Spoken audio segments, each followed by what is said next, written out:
राधे राधे मित्रों, मेरी चैनल कहानियाँ अनलिमिटेड में फिर से एक बार आपका स्वागत है। तो दिल से राधे राधे।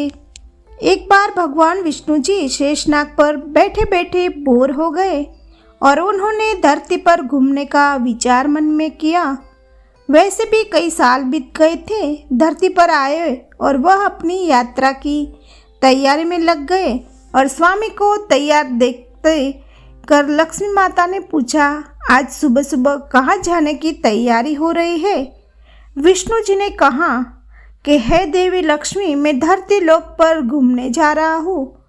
तो कुछ सोचकर लक्ष्मी माँ ने कहा, हे देव, मैं भी आपके साथ चल सकती हूँ। भगवान विष्णु ने 2 पल तो सोचा, फिर कहा, एक शर्त पर तुम मेरे साथ चल सकती हो। तुम धरती पर पहुंचकर उत्तर दिशा की ओर बिल्कुल मत देखना। इसके साथ ही माता लक्ष्मी ने हाँ कर अपनी बात मना ली और सुबह सुबह माँ लक्ष्मी और भगवान विष्णु जी धरती पर पहुंच गए। अभी सूर्य देवता निकल रहे थे। रात बरसात होकर हटी थी। चारों ओर हरियाली ही हरियाली थी। उस समय चारों ओर बहुत शांति थी और धरती बहुत ही सुंदर दिख रही थी और माँ लक्ष्मी मंत्रमुग्ध होकर धरती को देख रही थी और भूल गई कि पति को क्या वचन देकर आए हैं और चारों ओर देखते हुए कब उत्तर दिशा की ओर देखने लगी पता ही नहीं चला। उत्तर दिशा में माँ लक्ष्मी को एक बहुत ही सुंदर बगीचा नजर आया और उस तरफ से भीनी भीनी खुशबू आ रही थी और बहुत ही सुंदर सुंदर फूल खिले थे। यह एक फूलों का खेत था और माँ लक्ष्मी बिना सोचे समझे उस खेत में गए और एक सुंदर सा फूल तोड़ लाए। लेकिन यह क्या, जब माँ लक्ष्मी भगवान विष्णु के पास वापस आए तो भगवान विष्णु की आंखों में आंसू थे और भगवान विष्णु ने माँ लक्ष्मी को कहा कि कभी भी किसी से बिना पूछे उसका कुछ भी नहीं लेना चाहिए और साथ ही अपना वचन भी याद दिलाया। माँ लक्ष्मी को अपनी भूल का पता चला तो उन्होंने भगवान विष्णु से इस भूल की माफ़ी मांगी। तो भगवान विष्णु ने कहा कि जो तुमने जो भूल की है उसकी सज़ा तो तुम्हें ज़रूर मिलेगी। जिस माली के खेत से तुम बिना पूछे फूल तोड़ा है यह एक प्रकार की चोरी है। इसके लिए तुम 3 साल तक माली के घर नौकर बनकर रहो।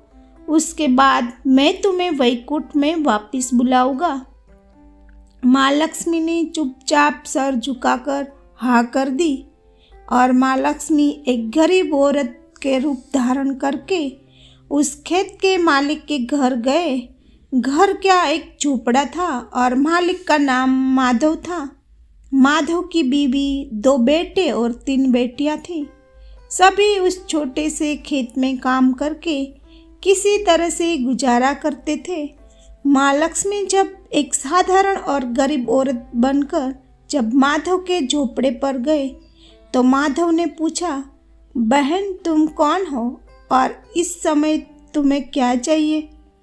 तब माँ लक्ष्मी ने कहा, मैं एक गरीब औरत हूँ। मेरी देखभाल करने वाला कोई नहीं है। मैंने कई दिनों से खाना भी नहीं खाया। मुझे कोई भी काम दे दो, साथ में मैं तुम्हारा घर का सारा काम भी कर दिया करूँगी। बस मुझे अपने घर में एक कोने में आसरा दे दो। माधव बहुत ही अच्छे दिल का इंसान था। उसे दया आ गई, लेकिन उसने कहा, बहन मैं तो बहुत ही गरीब इंसान हूँ। मेरी कमाई से मेरे घर का खर्च मुश्किल से चलता है। लेकिन अगर मेरी 3 की जगह 4 बेटियां होती तो भी मैं गुजारा उसका ही करता। अगर तुम मेरी बेटी बनकर आओ, हम खाते हैं उसमें खुश रह कर सकते हो, तो बेटी अंदर आ जाओ। ऐसा बोला माधव ने माँ लक्ष्मी को अपने झोपड़े में रहने की जगह दे दी और माँ लक्ष्मी 3 साल उस माधव के घर पर नौकरानी बनकर रही। जिस दिन में माँ लक्ष्मी माधव के घर आई उससे दूसरे दिन ही माधव के खेत में इतने फूल खिले हुए कि शाम को एक गाय खरीद ली।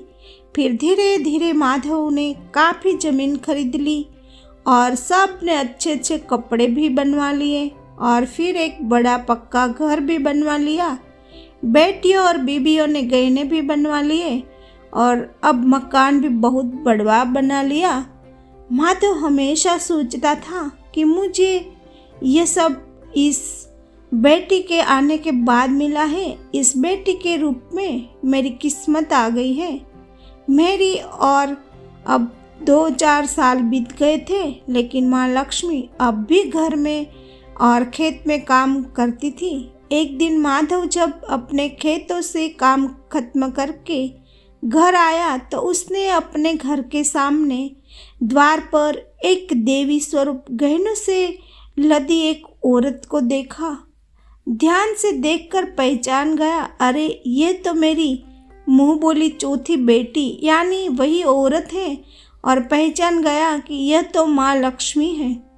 अब तक माधव का पूरा परिवार बाहर आ गया था और सब हैरान होकर माँ लक्ष्मी को देख रहे थे।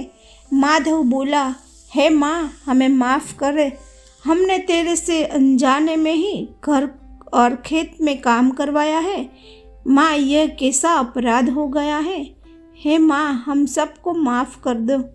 अब माँ लक्ष्मी मुस्कुराए और बोली, माधव, तुम बहुत ही अच्छे और दयालु व्यक्ति हो। तुमने मुझे अपनी बेटी की तरह रखा, अपने परिवार के सदस्यों की तरह से।